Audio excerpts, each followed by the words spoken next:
Hi friends, കോടതിയെ മുൻനിർത്തി കൂടുതൽ നാടകത്തിനൊന്നും നിൽക്കണ്ടെന്നും കോടതിയോട് ഇങ്ങനെ പെരുമാറാനാണെങ്കിൽ എങ്ങനെ കൈകാര്യം ചെയ്യാൻ അറിയാമെന്നും ഇന്ന് ബോച്ചയുടെ കേസിൽ പറഞ്ഞിരിക്കുകയാണ് ഇപ്പോൾ കോടതി.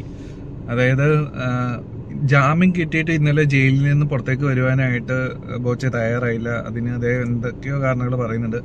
പക്ഷെ കോടതിക്കും മുകളിലാണ്, ഈ നിയമങ്ങൾക്ക് മുകളിലാണ് ബോച്ച എന്ന് വിചാരിക്കേണ്ടതെന്നും കോടതി പറഞ്ഞു.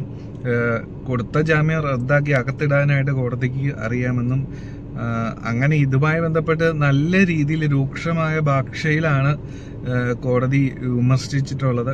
അത് കോടതിയെ അപമാനിക്കുന്ന, നിയമങ്ങളെ അപമാനിക്കുന്ന രീതിയിലാണ് ബോച്ച പെരുമാറുന്നതെന്നും ഒരാളും കോടതിക്ക് വല്ല നിയമങ്ങൾക്കും മുകളിലല്ല, കോടതിയെ വെച്ചിട്ടൊരു നാടകം കളിക്കോ മാധ്യമ ശ്രദ്ധ പിടിച്ചു പറ്റാൻ വേണ്ടിയിട്ടുള്ള അഭ്യാസങ്ങൾക്കൊന്നും നിൽക്കണ്ടെന്ന രീതിയിൽ ഇനി പറയാത്തതായിട്ട് ഒന്നുമില്ല. സത്യം പറയുകയാണെങ്കിൽ ആ രീതിയിലാണ് ബോച്ചക്കിട്ട് വേണ്ടത് സത്യം പറഞ്ഞാൽ കോടതി കൊടുത്തിട്ടുള്ളത്. അപ്പൊ ഇത് കേട്ട ഉടനെ തന്നെ ഒരു 10 മിനിറ്റുള്ളിൽ തന്നെ എനിക്ക് തോന്നുന്നു ഉച്ചയ്ക്ക് 12 മണിക്ക് മുമ്പ് തന്നെ ഇത് എന്താ തീരുമാനിച്ചാൽ പറഞ്ഞോന്ന് കോടതി പറഞ്ഞിട്ടുണ്ട്. അപ്പൊ തന്നെ എന്തായാലും 10 മിനിറ്റ് തന്നെ ബോച്ച പുറത്തേക്ക് ഇറങ്ങിയെന്നാണ് നമുക്ക് അറിയാൻ കഴിയുന്നത് ന്യൂസിലൂടെ. എന്താണെങ്കിലും കൂടുതൽ അഭ്യാസ പ്രകടനങ്ങളൊന്നും കോടതിയുടെ അടുത്ത് ഇറക്കാൻ നിൽക്കണ്ടെന്നാണ് പറഞ്ഞിട്ടുള്ളത്. ശരിക്കും പറഞ്ഞാൽ ഇതൊക്കെ കുറച്ച് ഓവറല്ലേ എന്ന് വിചാരിച്ചു പോവാണ്.